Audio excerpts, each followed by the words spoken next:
pour montrer quelques phénomènes physiques, surtout à propos des gaz à effet de serre, les gaz qui augmentent la température de l'atmosphère, et bien sûr une autre expérience qui permet de trouver de l'énergie dans les produits alimentaires. Ce sont des énergies qui ne sont pas polluantes et qui sont renouvelables. Donc je vous présente nos élèves de 4e 3. Ils vont manipuler pour deux expériences.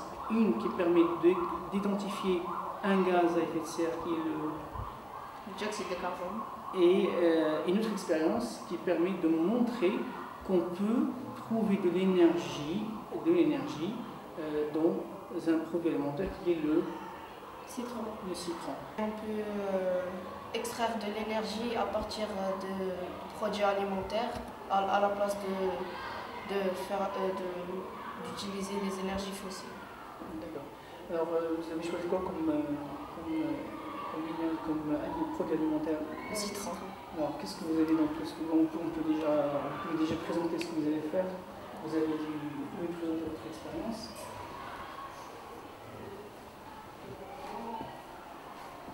Alors, donc là, vous pouvez déjà montrer par quel moyen vous avez montré que un citron et de l'énergie.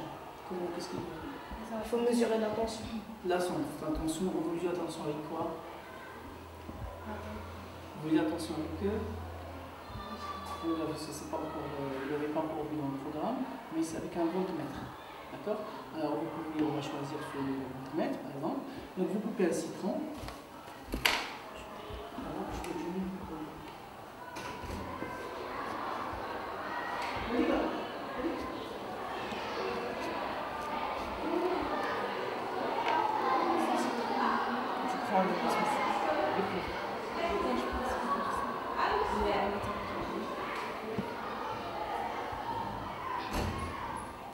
Le citron, alors qu'est-ce que vous allez faire pour montrer donc comme quoi vous avez de la tension dans un citron? Oui. On peut relier le fil de cuivre du citron au voltmètre. D'accord, alors je vous donne des fils.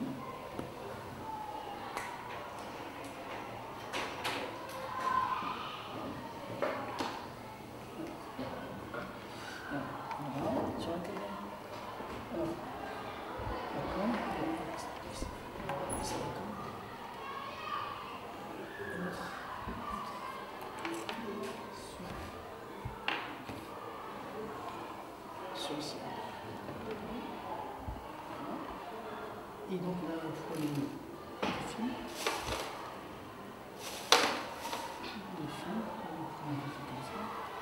Si on aura besoin d'une crocodile. Oui. Le fil.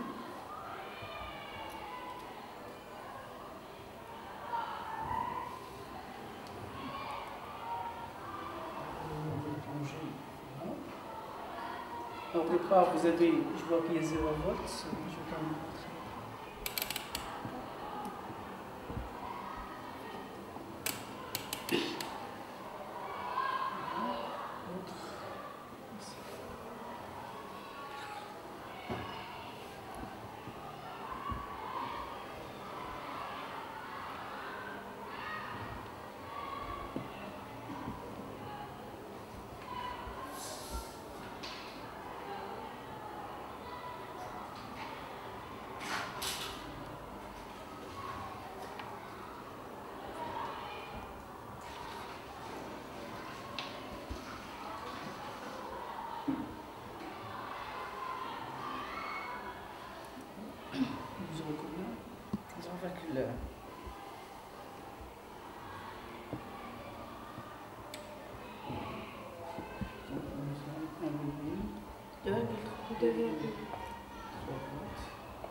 Oui, là, vous avez donc là au départ, vous n'avez pas de tension, maintenant vous avez une tension. Maintenant, si on veut augmenter cette tension, vous allez faire quoi? Mettre plus de citron. D'accord, vous coupez les citrons. On va voir si vous pouvez.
là, vous allez les ranger ensemble, comme ça. Bien. Alors, vous pouvez le relier entre un fil.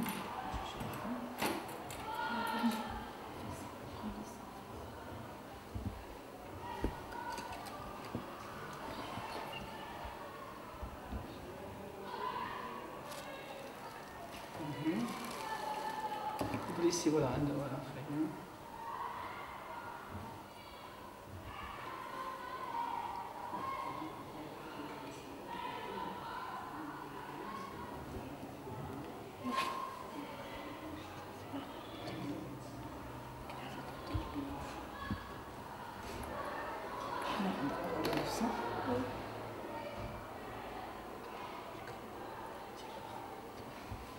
Ah, 80. 80,3. Non, là ça Ouais, ça diminue. Ça change.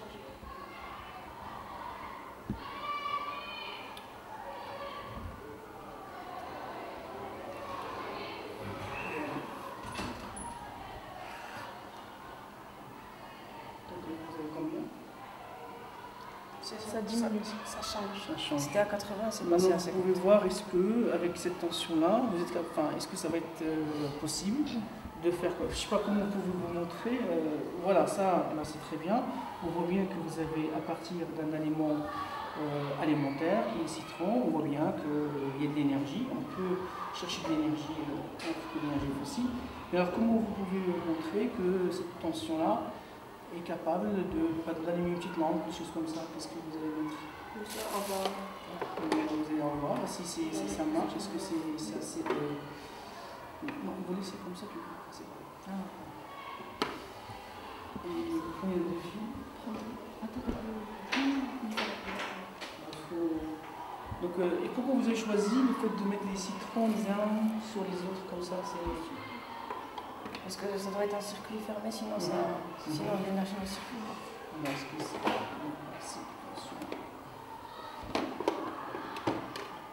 Il ne faut pas encore rajouter un autre citron. Mais il faut un fil.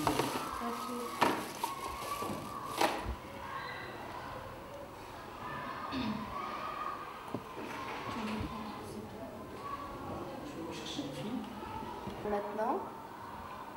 Et comme ça, on voit que ça ne suffit pas vraiment pour allumer une lampe. Il en faut plus que ce qu'on a parce qu'ils sont reliés et il en faut d'autres.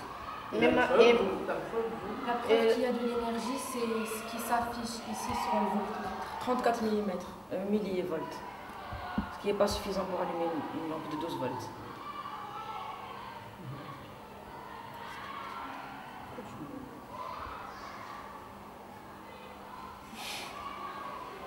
Donc on peut effectivement bien se chercher de l'énergie Et on peut bel et bien chercher de l'énergie dans des Énergie produits propre. alimentaires. dans les produits alimentaires qui n'émettent pas de gaz à Effet de serre. Donc qu'est-ce que vous... Voilà. C'est bon. Alors vous mettez... Non, il est là. Il est là.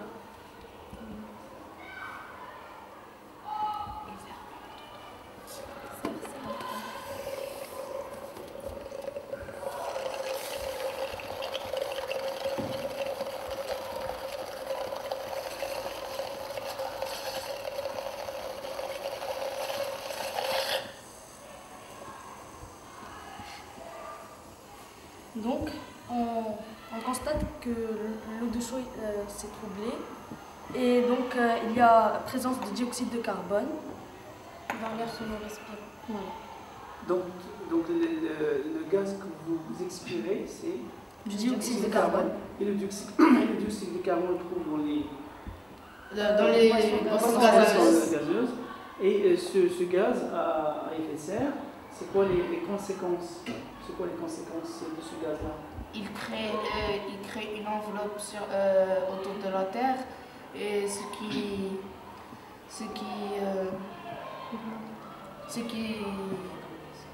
ce qui provoque une forte température dans la Terre, sur la Terre. Et c'est quoi? Si on a une augmentation de température à de 1 degré, c'est quoi les conséquences sur l'environnement? Par exemple, la fonte des glaces. La fonte de la banquise, d'accord. La fonte des glaces. C'est quoi la sécheresse? Oui. C'est quoi aussi comme conséquence?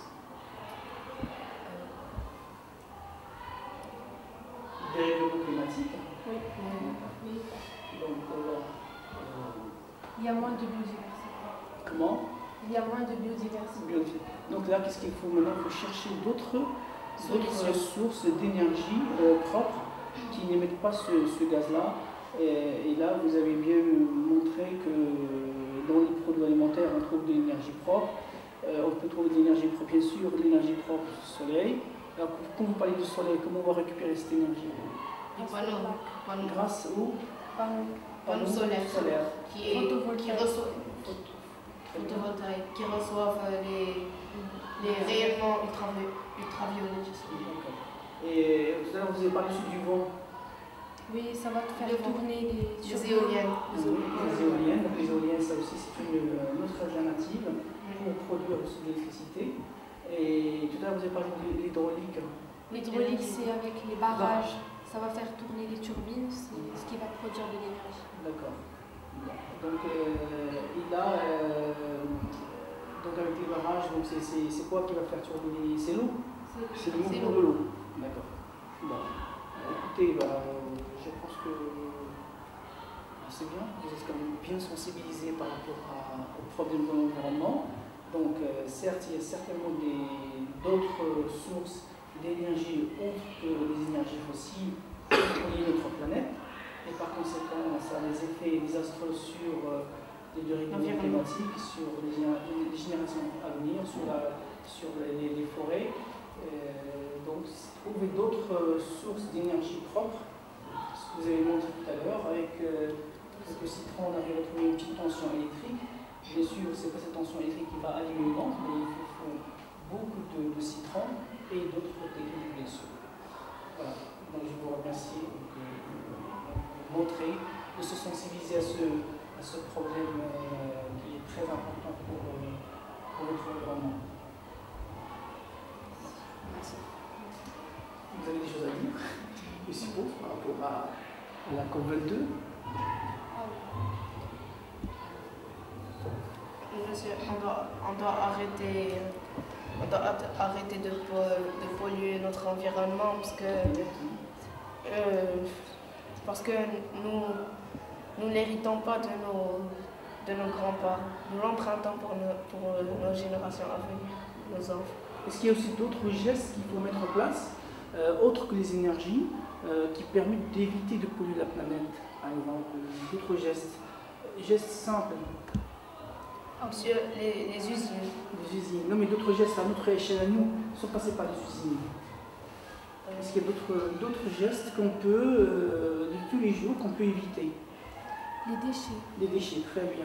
Les déchets, est-ce que, par exemple, quand vous voyez quelqu'un qui jette du plastique ou des déchets comme ça dans l'environnement, est-ce que c'est un bon geste, ça? Non. C'est polluant. C'est polluant, d'accord. Donc là, ça permet aussi si on évite ce genre de jeter, de polluer, de mettre du plastique partout ou de déchets qui peuvent aussi être toxiques pour l'environnement. Déjà, ça, c'est des bons gestes citoyens. Si vous avez d'autres idées. Monsieur, parfois, il faut pas abuser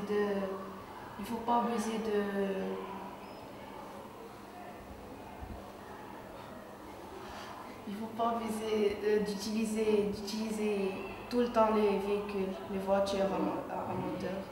Il faut par exemple. Et pourquoi c'est justement le fait de ne pas utiliser ces voitures à moteur?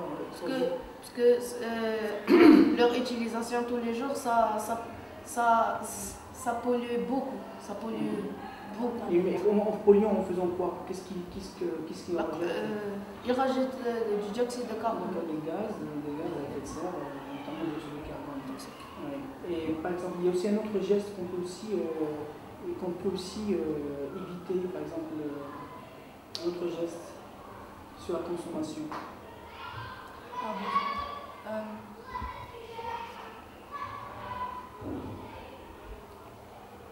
Sur la consommation. Dans l'eau, par exemple, ce que vous pensez de l'eau, est-ce que c'est l'eau? Il faut la consommer d'une façon, comment dire, raisonnable. Modéré. De façon modérée, donc de façon que ce soit vraiment nécessaire, sans trop gaspiller, donc trop gaspiller de l'eau.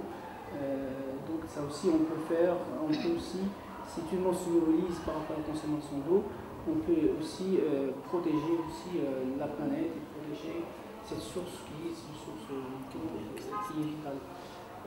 Qu'est-ce que vous pouvez aussi rajouter par rapport à ce problème de notre planète, de protéger notre planète? Il faut sensibiliser les jeunes. Les jeunes, d'accord. Pourquoi spécialement les jeunes, pas des Parce que c'est personnes, eux pas des... qui feront la génération à venir. D'accord, c'est bien, ça c'est un bon... Voilà, c'est une très bonne idée. Et c'est dans sensibilisant avec quoi? Il faut qu'ils sachent les dangers de la pollution et les bienfaits de la protéger, protéger la terre, l'environnement, et avec des bons gestes parce que la terre, elle va aller à... Nos enfants y vivront, donc mieux vaut ne pas l'abîmer. Et par exemple, pourquoi, par exemple, les sensibiliser, qu'est-ce que les moyens qu'il faut mettre en place? Est-ce qu'il faut mettre des moyens, je sais pas. Ou faire quelque chose qui leur parle à eux. D'accord, très bien. Moi, ça, c'est... Comme des caricatures, des vidéos. Des affiches, des courts-métrages. D'accord. Ça, c'est déjà bien. Ça permet éventuellement, ces jeunes sont mobilisés par rapport à ce problème-là. Est-ce que vous avez d'autres idées que vous pouvez aussi, que vous pouvez aussi nous exposer?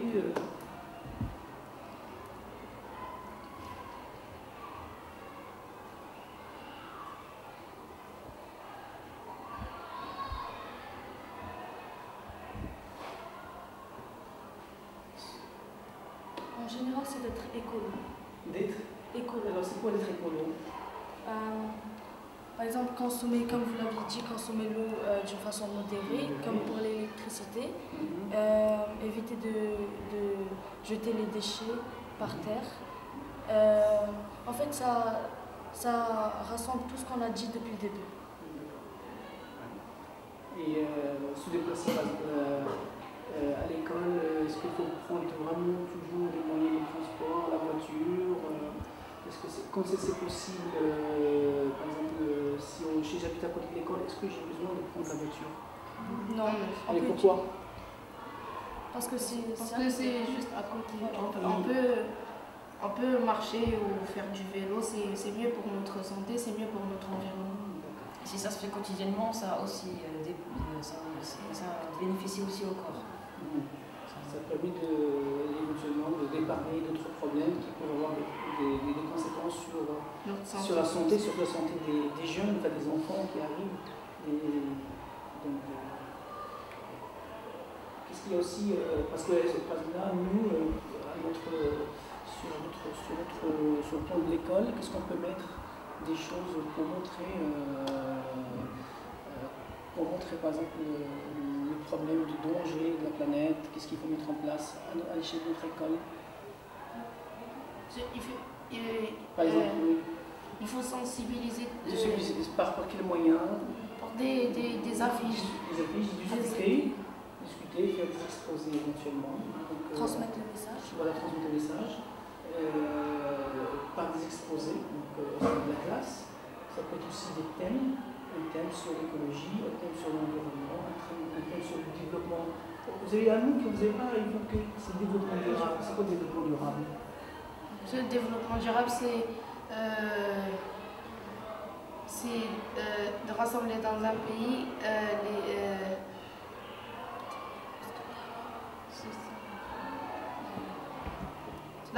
l'activité économique. Il il faut rassembler dans un pays trois catégories essentielles. Il faut rassembler la catégorie économique, la catégorie sociale et la catégorie écologique. Oui. Est-ce que vous connaissez, ou je sais pas, vous avez entendu parler de la maison 3 œufs? Pardon? La maison 3 œufs.